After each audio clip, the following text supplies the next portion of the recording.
Okay, so maybe I'll just start with a few framing remarks and then take questions. It's been a very hectic week. This is the first full-blown return to normal for the UN General Assembly. Although there was a General Assembly last year, I think there were still some restrictions in place. So this is back to normal. So it was a very hectic series of meetings. I think I must have met leaders and foreign ministers from over 60 countries in 5 days. So you can imagine it's really a schedule that's packed morning to night. The general mood on the, both in the assembly as well as the meetings, both bilateral and regional that I attended, was somewhat somber because this is occurring clearly at a time of anxiety. There's a war in Ukraine, anxieties about food and energy prices, and even food security for countries. The pandemic, generally, there's still lingering effects, and I think it'll be premature to say it is over. And then, of course, there were anxieties in the relationship between the US and China. And then, don't forget the longer-term anxieties over climate change. So this was a kind of a backdrop, sort of an overcast sky at which most of the discussions were occurring. The general consensus, at least as far as small countries were concerned, and we took this opportunity to celebrate the 30th anniversary of the Forum of Small States, of which we were the convener. It now grew from 16 countries when we first started to now 108, which means we are now the majority at the UN.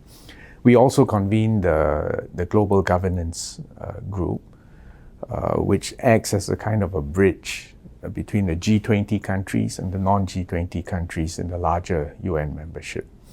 So I would say, from a perspective of the large number of small states, there was a sense that we do need to double down on multilateralism, on a rules-based system with the UN Charter at the heart of it all, and to the maximum extent to try to persuade, cajole, encourage bigger powers to act with self-restraint and to comply with international law. So that generally was the mood and the sentiment on the ground this week in New York at the UN. Thank you, Minister. We'll take the first question from Zaobao. Yunzhou, please. Hi, evening, Minister. Hi. Evening. Good morning to you. Yes, it's good morning from Singapore. Yes. I wish to follow on the point you made on the mood of the UNGA this year being very somber, and there are just so many challenges happening. And so, in that respect, has this made countries more united or divided? And then, how will Singapore position itself in response to these global trends? Well, clearly there are divisions. I mean, the relationship between Russia and Europe and the US, clearly that is a huge chasm. The relationship between the US and China, at least as far as the UN is concerned, President Biden made a very careful speech, which in essence reiterated the traditional US position on Taiwan and on China in general. I'm glad that Secretary of State Antony Blinken met State Councillor and Foreign Minister Wang Yi. So these conversations are going on. But if you just listen to the speeches from the Europeans and from Foreign Minister of Russia, Sergei Lavrov, you can see that there's a very, very wide gap. And my sense of it right now, as far as Ukraine is concerned, the conditions are not right for negotiations. So And we've of course got the news earlier this week about the mobilization of additional recruits and conscripts for the Russian army. So these are bad signs. It shows escalating tension and the fact that you're not going to get a quick resolution. So we'll have to wait and see. Thank you, Minister. The next question will be from Mothership. Min Wei, please. Thank you. Hi. Good morning, Minister. Hi. I just wanted to ask whether Singapore was concerned that the United Nations has thus far been unable to act as a mediator in the crises between Russia and Ukraine, or China and Taiwan and the United States. No, I wouldn't put it that way. I think if you look at it objectively, and in particular, the Secretary General Antonio Guterres, great efforts to broker a deal so that grain from Ukraine could be exported through the Black Sea. I think that's a remarkable success, considering all the circumstances. If you look at the anxiety about the nuclear power station, Zaporizhzhia, and the fact that you've got officials from the International Atomic Energy Commission on the ground, again, this illustrates that there is a role, and a critical role at that, for the UN in these conflict zones. So I would say these are examples of how it is very, very difficult, but actually there is a role, and it has been constructive, played by the UN and other international multilateral institutions. But it's very hard, if not impossible, for the UN to just the UN cannot impose peace unless the protagonists of any conflict actually have arrived at a determination that war is futile. You can't stop it. It will continue, and it will take time sometimes for realization to sink in that war does not solve anything. At the end, you will still need to meet at a negotiating table and find a solution. The next question will be from the Straits Times, Nirmal. Thank you, Minister, for doing this. What are your thoughts as to the direction of US-China relations, and more broadly, how would you assess the top concerns of ASEAN as a whole in the current global geopolitical environment?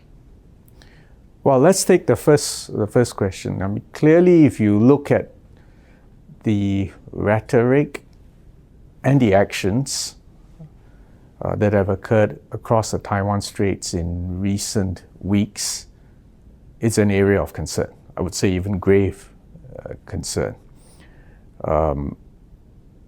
But I am a little bit hopeful because, as I've said, there has been a meeting face-to-face between the Foreign Minister of China and the Secretary of State of the United States. I think both sides understand the gravity of the situation, and we can only hope that cool heads and good sense will prevail, and they will avoid the possibility of mishaps, miscalculations, accidents, or worse, getting into an escalatory spiral. But that's an expression of hope. We'll have to wait and see. I think from now till the end of the year, there are a series of meetings, the G20, the East Asian Summit, and the sidelines of the ASEAN Summit. I hope that the two presidents of China and the United States will meet face-to-face, arrive at some kind of modus vivendi, and set the tone so that the officials, the ministers, and all the people, all the stakeholders involved, can conduct constructive, hopefully positive negotiations. You're not going to remove all differences, but at least manage the contention, dampen down the tensions, de-escalate the situation. So I think the next 2-3 months are quite vital on this score. Your second question as to where ASEAN stands on this. ASEAN is exquisitely vulnerable and sensitive if there is a real collision or conflict between China and the United States. So obviously all of us hope that it doesn't come to this. Insofar as ASEAN still has convening power, and as I said, I hope the two presidents meet on the sidelines of the East Asia Summit. I think that that's still a role, minor but still relevant and salient for ASEAN. So let's wait and see, Nirmal. Let's see how things evolve over the next 2 months. Now we'll take the last question from Lauren from CNA. Hi. Hi, Minister. Hi. Laura from CNA. Yes, so Myanmar has been put into focus at the UN. So Malaysia has spoken about the lack of UN action in the Myanmar crisis. There's also warnings about the upcoming election in Myanmar that it might be a fraud. So you spoke a lot about multilateralism in your statement. So how can multilateralism with ASEAN countries and UN nations move on the situation in Myanmar, and how will Singapore facilitate this? Well, I would first I must tell you I'm unfortunately pessimistic about the situation in Myanmar. From the reports that we have, violence continues. Political detentions and even violence in the name of politics continues. Our view remains that the only way out of this quagmire is for political reconciliation, for good faith discussions and negotiations between all the parties. And in the case of Myanmar, it must involve Daw Aung San Suu Kyi, on one hand, the leader of the NLD, which in our view won the election, and the military led by Senior General Ming Online. And there has to be a proper meeting, a proper attempt to put the interests of their country first, to set aside the differences and to try to negotiate.